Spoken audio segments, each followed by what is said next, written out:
Last time Dhruva Sarja ಅವರು ಇಲ್ಲಿ ನಮ್ಮ ರಂಗನತಿಟ್ಟು ಪಕ್ಷಿಧಾಮನ್ನು ವಿಸಿಟ್ ಮಾಡಕ್ಕೆ ಬಂದಿದ್ರು. ತುಂಬಾ ಪಕ್ಷಿಗಳು ಮತ್ತೆ ಮೊಸಳೆಗಳನ್ನು ನೋಡಿ ತುಂಬಾ ಖುಷಿ ಪಟ್ಟು ತುಂಬಾ ಎಂಜಾಯ್ ಮಾಡಿದ್ರು.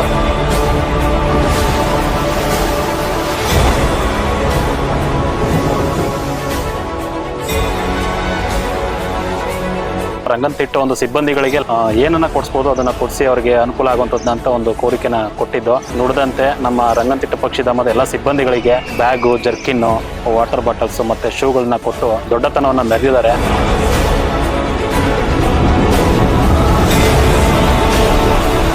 ಸಿಬ್ಬಂದಿಗಳು ಓಡಾಡಬೇಕಾದ್ರೆ, ಗಾರ್ಡನ್ ಕೆಲಸ ಮಾಡಬೇಕಾದ್ರೆ ಅವು ಕಚ್ಚಿಬಿಡ್ತದೆ ಅಂತ ಒಂದು ತುಂಬಾ ಕೇರ್ ಆಗಿ ಅವರೇ ಓನಾಗಿ ಎಫೆಕ್ಟ್ ತಗೊಂಡು ಶೂಗಳೆಲ್ಲ ಕೊಟ್ಟು ಸ್ಟಾಫ್ಗಳ ಬಗ್ಗೆ ಇಷ್ಟು ಅಭಿಮಾನ ಮಡ್ಗಿ ತಲುಪಿಸಿರೋದು ನೋಡಿದ್ರೆ ಈ ತರ ಅಭಿಮಾನ ರಂಗನತಿಟ್ಟು ಮೇಲೆ ಮಾಡಿದವ್ರೆ ಅಂತ ತುಂಬಾ ಖುಷಿ ಆಯ್ತು.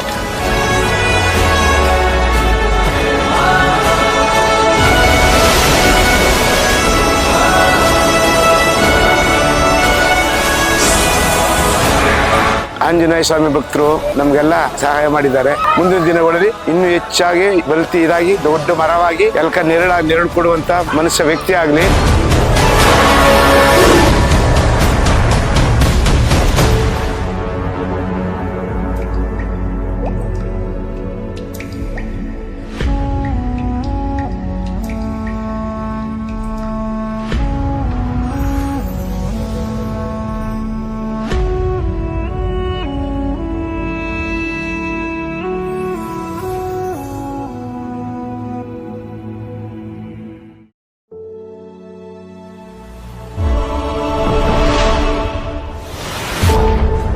ಲಾಸ್ಟ್ ಟೈಮ್ ಧ್ರುವ ಸರ್ಜಾ ಅವರು ಇಲ್ಲಿ ನಮ್ಮ ರಂಗನತಿಟ್ಟು ಪಕ್ಷಿಧಾಮನ್ನು ವಿಸಿಟ್ ಮಾಡಕ್ಕೆ ಬಂದಿದ್ರು. ತುಂಬಾ ಪಕ್ಷಿಗಳು ಮತ್ತೆ ಮೊಸಳೆಗಳನ್ನು ನೋಡಿ ತುಂಬಾ ಖುಷಿ ಪಟ್ಟು ತುಂಬಾ ಎಂಜಾಯ್ ಮಾಡಿದ್ರು.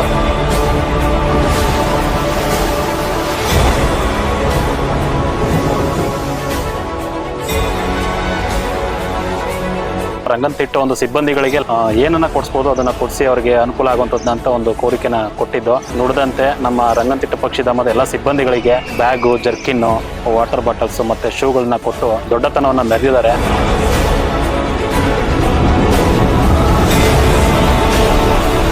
ಸಿಬ್ಬಂದಿಗಳು ಓಡಾಡಬೇಕಾದ್ರೆ, ಗಾರ್ಡನ್ ಕೆಲಸ ಮಾಡಬೇಕಾದ್ರೆ ಅವು ಕಚ್ಚಿಬಿಡ್ತದೆ ಅಂತ ಒಂದು ತುಂಬಾ ಕೇರ್ ಆಗಿ ಅವರೇ ಓನಾಗಿ ಎಫೆಕ್ಟ್ ತಗೊಂಡು ಶೂಗಳೆಲ್ಲ ಕೊಟ್ಟು ಸ್ಟಾಫ್ಗಳ ಬಗ್ಗೆ ಇಷ್ಟು ಅಭಿಮಾನ ಮಡ್ಗಿ ತಲುಪಿಸಿರೋದು ನೋಡಿದ್ರೆ ಈ ತರ ಅಭಿಮಾನ ರಂಗನತಿಟ್ಟು ಮೇಲೆ ಮಾಡಿದವ್ರೆ ಅಂತ ತುಂಬಾ ಖುಷಿ ಆಯ್ತು.